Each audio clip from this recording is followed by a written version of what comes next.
Well, I'd like to welcome those people that have come to watch another one of my interviews with my not rich and not famous friends, but spiritually based human beings, souls on the rise, on a special journey. And Mark, I've only known about less than 2 years, but there's something unique about him. And I know that when my grandson, who's in high school, has become a fan of his works and has 2 of his books and is looking forward to a third. He's told me to ask you about that, Mark. He's looking forward for the 3rd book. So you've written 2 bestsellers. You got a new one out now, and it's about consciousness and about, it's not the mind. It's not this organ sitting up here in the skull. And you are probably one of the more intellectual friends I have. I mean, you're really logical.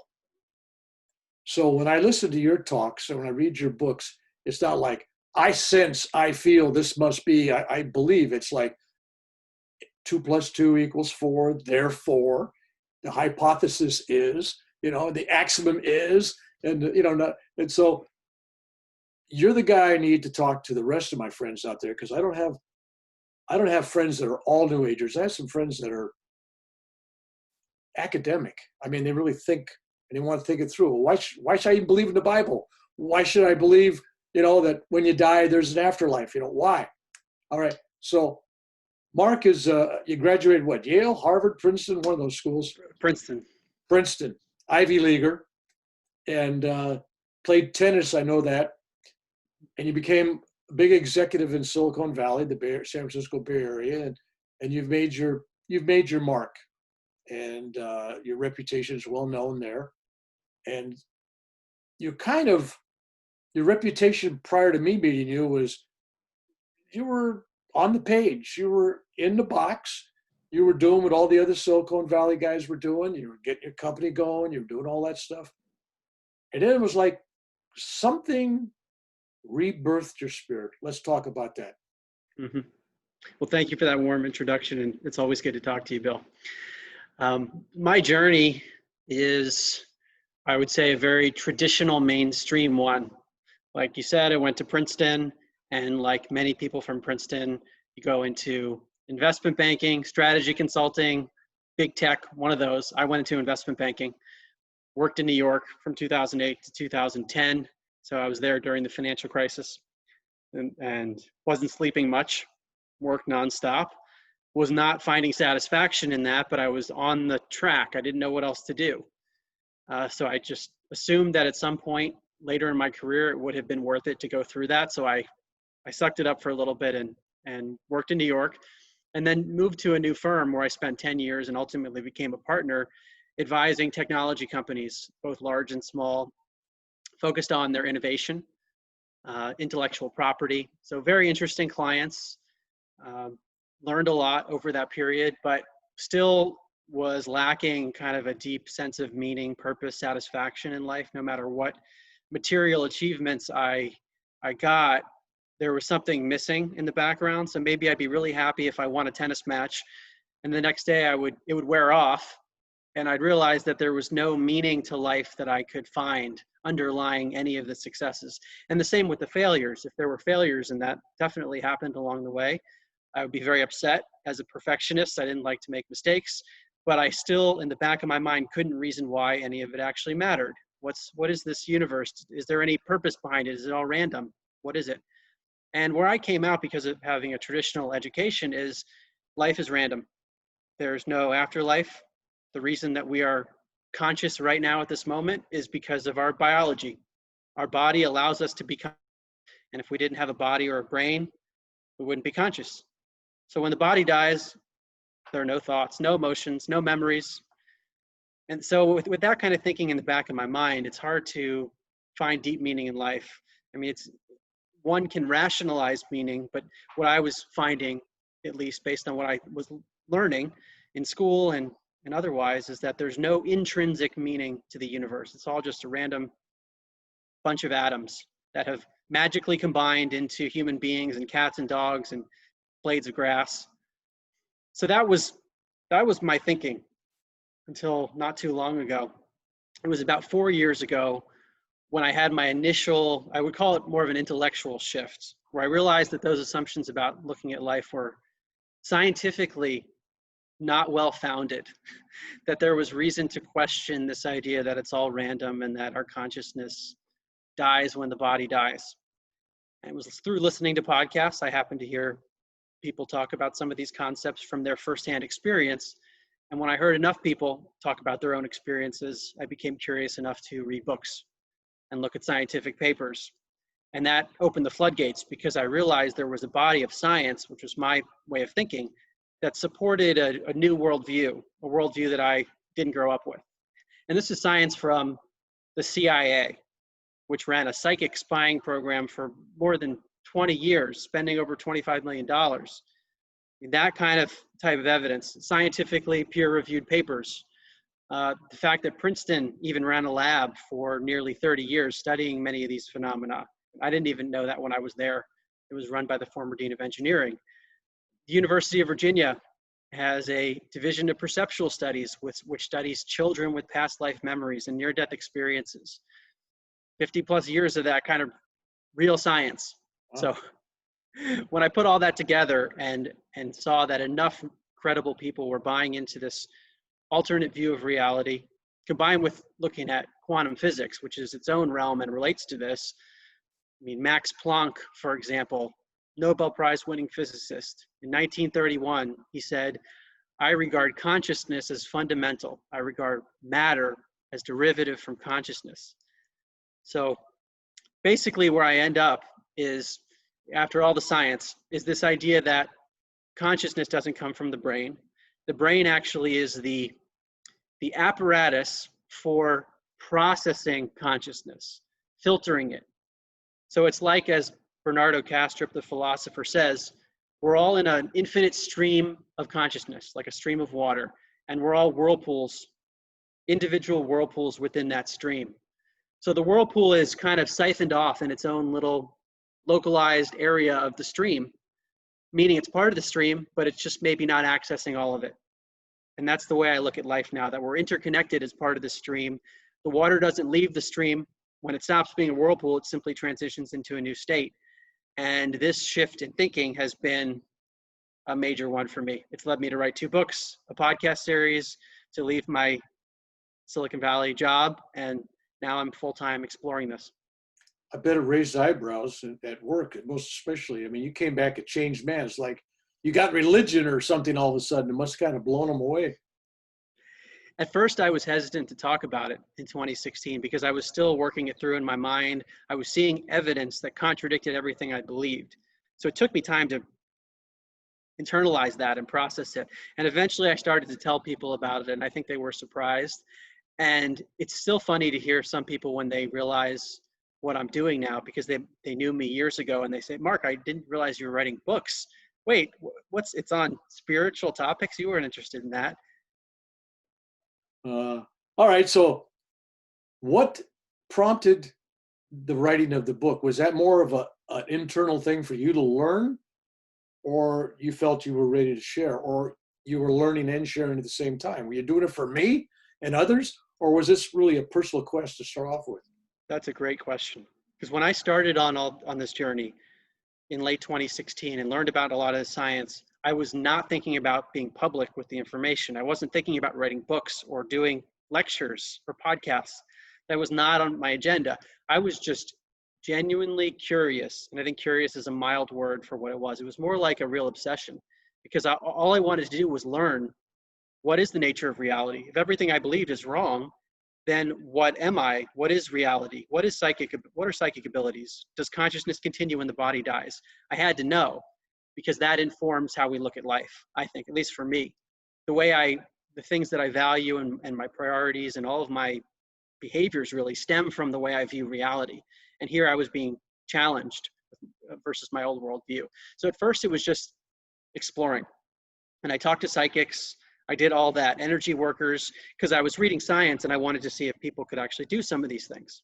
And sure enough, I found that some people could do things that I couldn't explain with my old worldview, but with this idea that consciousness is fundamental, that we're whirlpools in the stream, all of a sudden I could explain what was happening.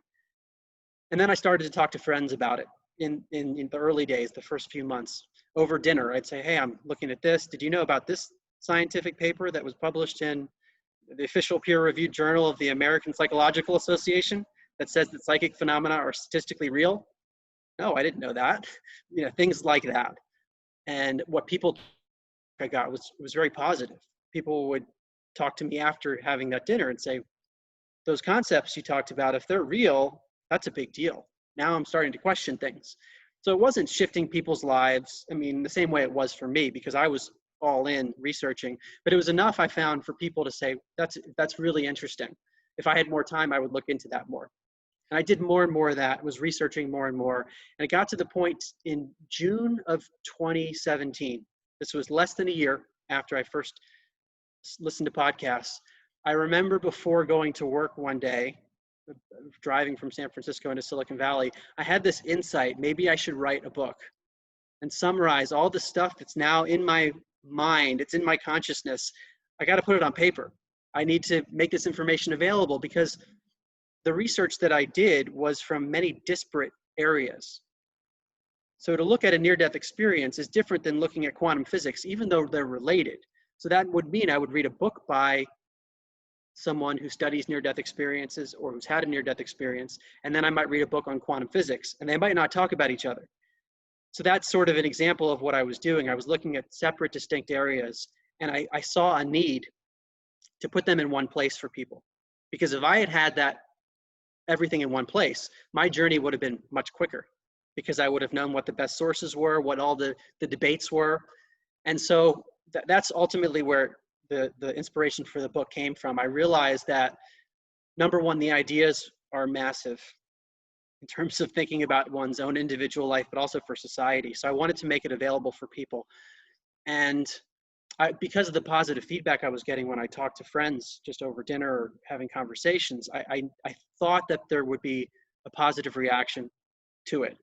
So ultimately, this was, I wanted to give this out. And when I first decided to write the book, which I ended up doing in July of 2017, I ended up writing it very quickly. I said, well, let me just put this out there for free. That was my first thought, because I'm a business guy. This is very interesting. Let me just throw it out there. But I was advised against that for a number of reasons. One is that it would be perceived as less credible. Yep. So I said, okay, that makes sense. And then also distribution. If you have with a publisher, if you can get it, or work with people that are in the space already, there would be a better way of getting the book out. So I ended up being fortunate to get an agent who works in the space. He represents Eckhart Tolle and Donald Walsh. William Gladstone? William Gladstone of Waterside Productions. So he's in this space. So when I good man. I met him about a dozen years ago. Nice guy. Yes. And he really cares about, I think, elevating humanity is the way I'd put it. So when we connected there, yeah, go ahead. Let me ask you a basic question, because when I got your book and I read it, I says, okay, here's this guy, because I'm in my own little world, right? I don't try to explain the brain and the consciousness. To me, consciousness is everything, right? So I'm thinking, okay, here's this brainiac, and he's writing this book for all his brainiac friends. How's he going to take him from this organ here, as where everything takes place, to somehow there's this cosmic consciousness concept? There's this consciousness that lives without the flesh of the brain. That was a hard thing to write. How'd you handle it? Where'd you go on that? How'd you research that? How'd you come to the conclusion that there's something more there? Well, it always for me began with the scientific evidence, and that was a starting point. But still, that didn't bring me to this central idea that you're getting at, is consciousness everywhere. Because a near-death experience points to that. Telepathy studies point to that. Quantum physics suggests that's possible. But I had to bring it together into one kind of central idea. And where I always start the conversation is to start where mainstream science starts. Science Magazine has listed as its number 2 question remaining in all of science, and I'm paraphrasing what they say, how is it that the brain, which is physical, creates a consciousness that's not physical? Like, we all have consciousness right now. It's our sense of experiencing life. It's the awareness that is registering everything right now for each of us. So that exists. I'll tell you, well, I could touch the brain. If I drill a hole in there, I could touch the brain, but I can't touch this consciousness, right? That's How do it. you grasp that, right? That's it. That's what science doesn't understand. We know there's a brain, we know there's a consciousness, we know there's a relationship. There's a whole field of neuroscience which looks at neurons in the brain that correspond with someone's conscious experience. But what the scientists don't know is whether or not that relationship means the brain is generating consciousness. So I'll give an example that I love to draw from Dr. Bernardo Kastrup. He says, you have a fire, firefighters show up to put out the fire. You have a larger fire, more firefighters show up. Now, that doesn't mean that the firefighters caused the fire just because there is this relationship between the two. And I think that's the mistake scientists are making. They see the fire and the firefighters and they say the relationship is one direction when it's actually the other. So what I'm arguing is, yeah, the brain's related to this sense of experiencing life, but it's actually like the antenna receiver or the filtering mechanism. And there's a bigger consciousness out there, and the brain acts like a blindfold in a way and shows us a little sliver of it. Well, that's kind of evident if you've been reading near-death experiences. Somebody could be actually dead on an operating table, and yet they're experiencing thoughts, travel, other worlds, all kinds of things to see what's going on in an operating room. And I'm sure you talked to a whole host of near-death people when you were doing this book, or at least read about it. Absolutely. And you're reminding me of one of my favorite quotes when I interviewed Dr. Bruce Grayson from the University of Virginia for my podcast, Where's My Mind? What he said is, we're left with this paradox that at a time when the brain isn't functioning, the mind is functioning better than ever. That's an issue for mainstream science. How is it that the mind is functioning so well and people have elaborate memories? They talk about an ultra real, realer than real experience at a time when they might be in cardiac arrest and there's little or no brain functioning at all. We could explain that if consciousness exists independently of the brain. Wow. Anyway, you've got a new book out, and you go farther in this whole concept, because your first book kind of deals with this basic. You kind of take people by the hand and say, hey, look, you got to change your way of thinking, and you should analyze things logically. And I think you've done a good job of that in the first book, because I'm already a believer, right? And I'm thinking, well, I'll read his book, I'm already a believer, but where's he going to go with this? And you reinforce things in me, because I'm saying, yeah, I know that, I believe that, but now I can look at it and say, oh, it's even logical, right? Mm-hmm. Your next book goes another step. What's the name of your new book that's just out this year, and can you give a synopsis of what's that? Sure. So the first book's called An End to Upside Down Thinking. The second book is called An End to Upside Down Living. It explores how we might live if we accept this idea that consciousness is fundamental, we're interconnected in the same stream. And I wrote this book right before COVID really hit. And it was interesting timing, because I decided to leave my job in December of 2019. I gave my partners notice, phased out of my job over the next 3 months, so through the end of March, working part-time, and wrote the book in February in between 2 silent meditation retreats. I got this strong impulse that I had to write the book immediately. So I remember telling you, Rev Bill, hey, I just wrote a book. And it wasn't something that we had talked about because it happened so suddenly. Yeah, that was unexpected. But I felt there was this need to do what you just explained, that the first book, it only took it so far. It explained a scientifically based worldview, but then what does it mean for how we live, which is what a lot of people want to know. And that's been important for me because my life has changed dramatically. And the fundamental question of the book is, and I ask this to the readers, what is the overall intention of your life? So to put that another way, what is the orientation for your life that drives all of your behaviors, your decisions, your values? Where is your compass set? So for me before, my compass was set over here in one direction. I thought life was meaningless. There was no purpose behind anything. And here I was now being exposed to this other idea that, wait, maybe we're part of something much bigger. Maybe there is meaning and purpose, even though I don't understand it, maybe there's something there. And my compass had to shift in a drastically different direction. Well, you do that well, because I read that, and I like some of the people that you incorporated into your book, besides the fact that you talk about me. That's incidental. That's probably the weakest part of the book. But that's important. but you're dealing with Rick from Bat Gap, Boot at the Gas Pump, and and obviously you've looked at a lot of the people that have done his show, so you've kind of incorporated another level of knowing and knowledge. I honestly think that your second book is heads and tails above the other, but without reading the first book, it's too big of a jump for some people. So it's kind of nice that you take them from one level, and then there's kind of secure. They got an idea of, this is north, that's south, okay. And now you've taken them to literally another dimension, because you're actually basically asking them, what's your dharma? What's your purpose? Why are we here? And maybe not in those exact words, but you are. And the whole scope of the book is actually asking those questions. Why are we here? What are we doing? And so I'm looking forward to eventually reading the next level, because these things are about a year apart or so. And I'm thinking, well, when the virus is over, he's learned something from this year that we've all been home, right? So, and I'm watching who you're hanging around with and who you're talking with, and I know the people, and I'm looking at what influences you may be picking up. I mean, I'm looking at the other day, I was watching one of your interviews with, who's that engineer? Mark Gober. Mark Gober. And interesting character, right? Interesting. Kind of took a different path but in some ways a similar path. It took a death to motivate him of his son.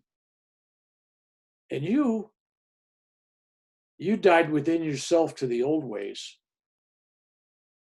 and kind of given rebirth. In fact, you're still birthing. You're still in that birthing process. You're very perceptive.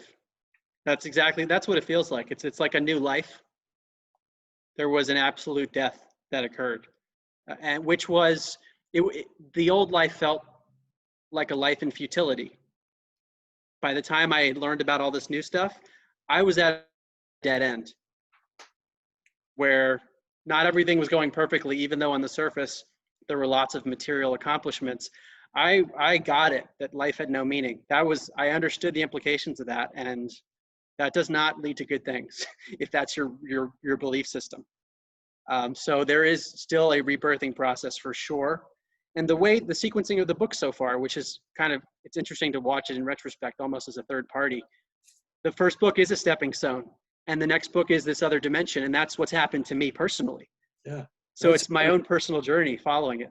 No, the poet in me, here's what the poet in me says. Oh, Mark wrote that first book, and that was the skin that he shed as this great cobra, the spiritual cobra, right? He shed his skin, and we got to see it.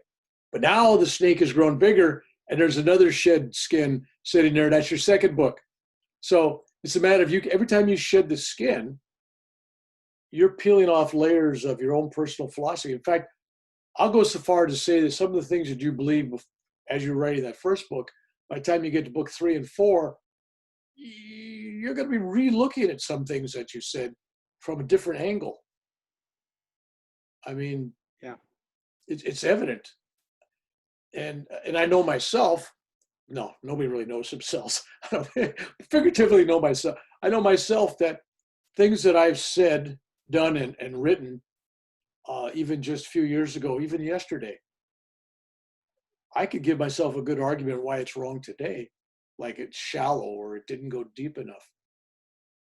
So yeah, well, I agree, and I've thought about that in my writing, even when I do interviews, where what I try to say with all of the theories that I'm putting forth is that based on the evidence I have right now, this seems to be the most logical way to look at it.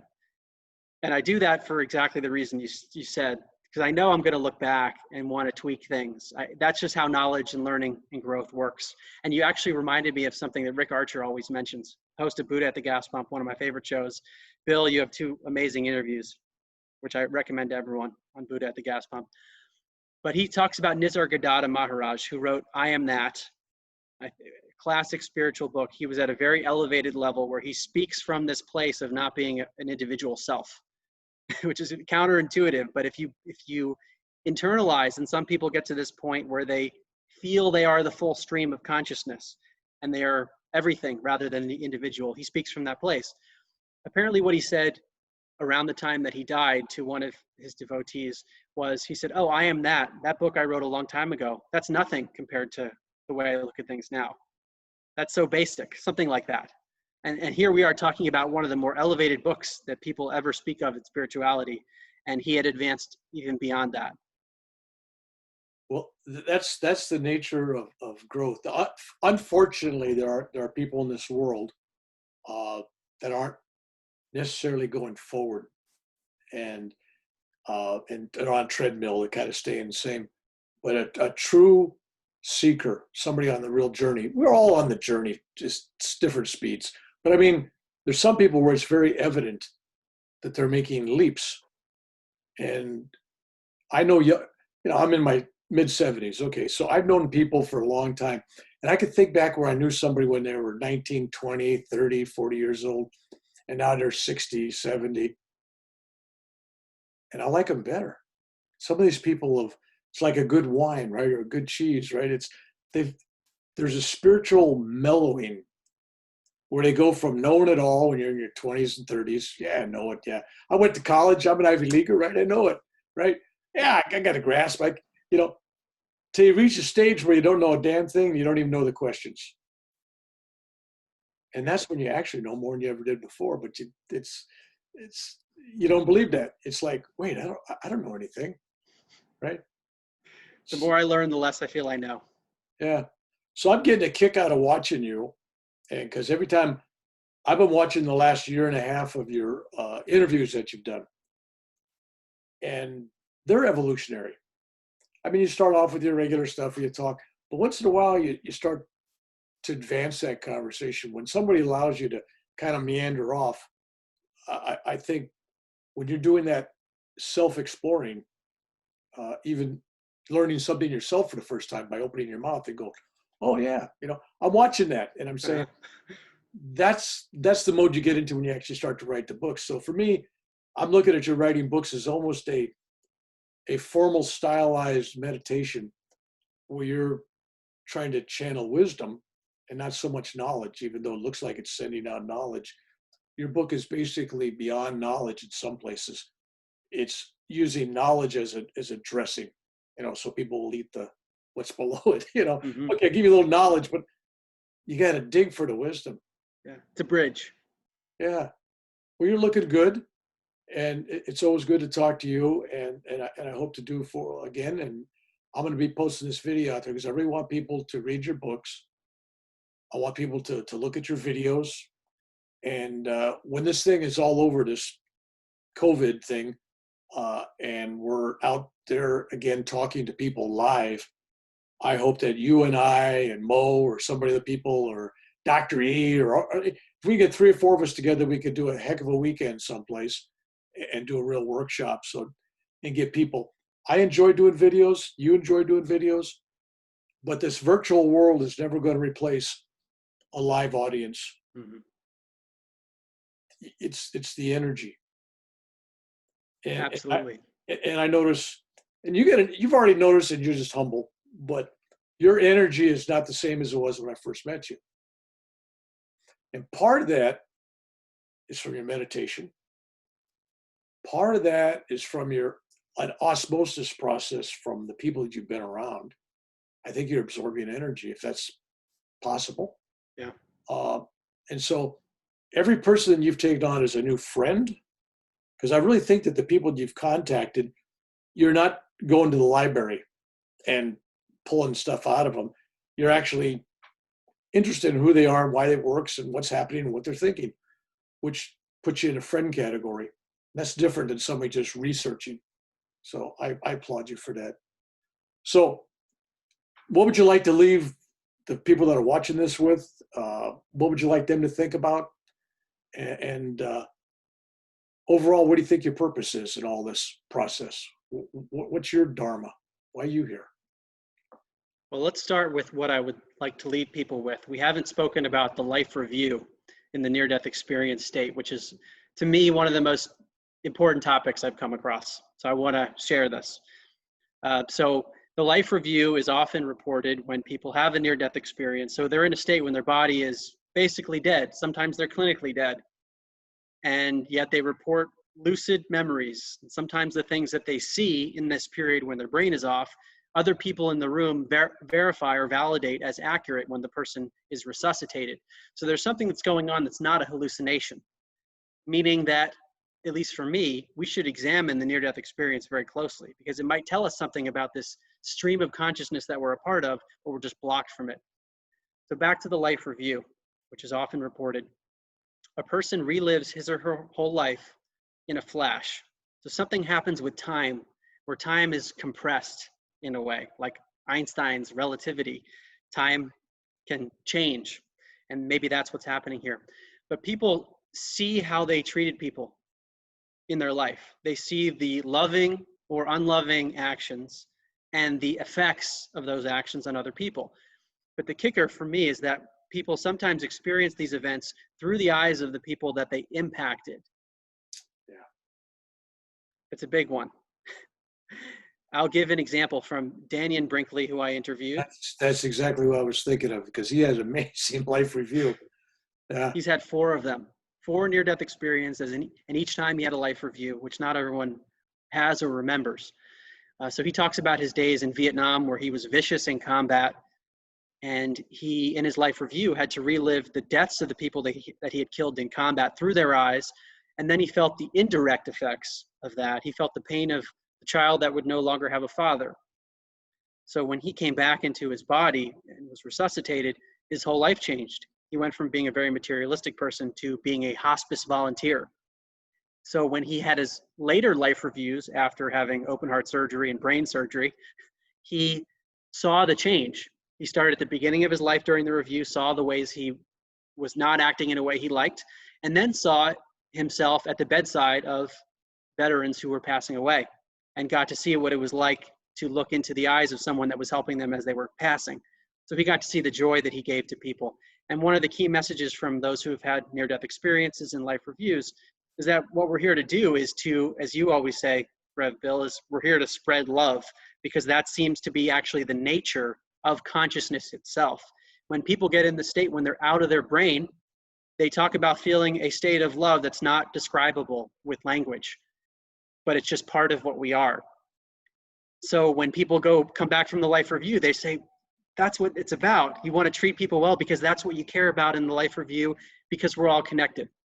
So I actually had a friend who listened to my interview with Daniel Brinkley, which I posted on YouTube. My podcast, Where's My Mind, has clips, but the Daniel Brinkley interview we posted because I think it's so important. He said to me, Mark, it's sort of like I have the answer to the test. Now I know what life's about, is I'm going to care about treating people well, even if it's a small thing, because the little things become the big things in the life review. It's how you treated maybe the cashier at the store. If you were rude, that's something that might really bug you in the life review. So I would say to your listeners, if you think about the even possibility that this is a real thing, how would that impact your next interaction today and your interactions tomorrow? It shifts the compass a bit. So I'll leave you with that. And then to your second question, which is a great one, Rev Bill, what do I think my purpose is, or Dharma? Yeah. I think ultimately, if we're part of this one consciousness that's made of love intrinsically, meaning love's not an emotion, it is literally a quality of the nature of reality.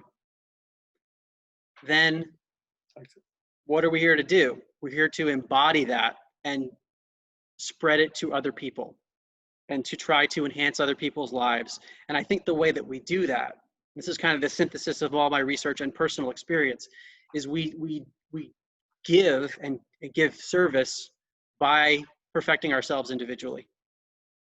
So we work on ourselves, we become of this stream of consciousness, and then we can give service in a stronger way. So that's how I look at my life now, is how am I working on myself? How am I releasing what doesn't serve me? And how is that enabling me to be of service to people using whatever talents and skills I have that are unique to me in the best way possible? And I think that's something everyone can do, even though it might manifest differently for your listener. I'm writing books and doing a podcast and speaking, and that's maybe what I'm here to do, at least right now. For someone else, maybe it's cooking a meal or taking care of children or who knows, running a business. It could be anything. I think you said that about as well as you get there, because you know me, everything's about, it starts with love, it ends with love. That is the question. That is the answer. That's what everything's made out of. You know, the image of God. Everybody goes, God's made the, we're made the image of God. I go, that's love, right? Everything's made, that energy in the atoms and everything. That's love. It's moving everything, right?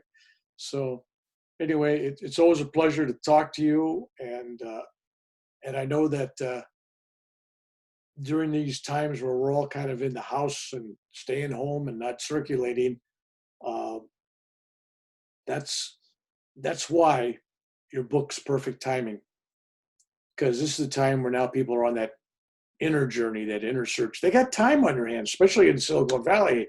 My sister lives there, my brother lives there. They're all home, right? So open up a book, right? Look at a video. So it's time to explore the inner, to journey within.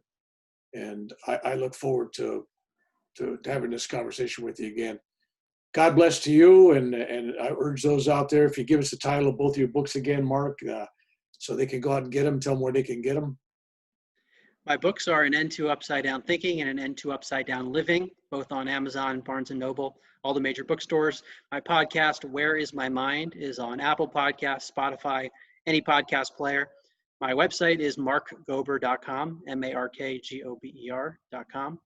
And I want to end by thanking you, Rev Bill, for all the work that you've done and the influence you've had on me. You've been such a positive influence and mentor, and I really can't thank you enough. It's helpful to have people that are there further along on the journey to help steer. Sometimes those little steers make a really big difference. So thank you. No, it's my honor. And when we're through with this recording, we'll sit around afterwards. We can chat and catch up. But blessings to all that's watched this. I hope that you've gotten something out of it. Seriously, go get both his books and bug him, send him emails and bug him for book number 3, because I know I've already seen it in the atmosphere. It's already there. It's his job to materialize it, not mine. But we're going to bug him. God bless.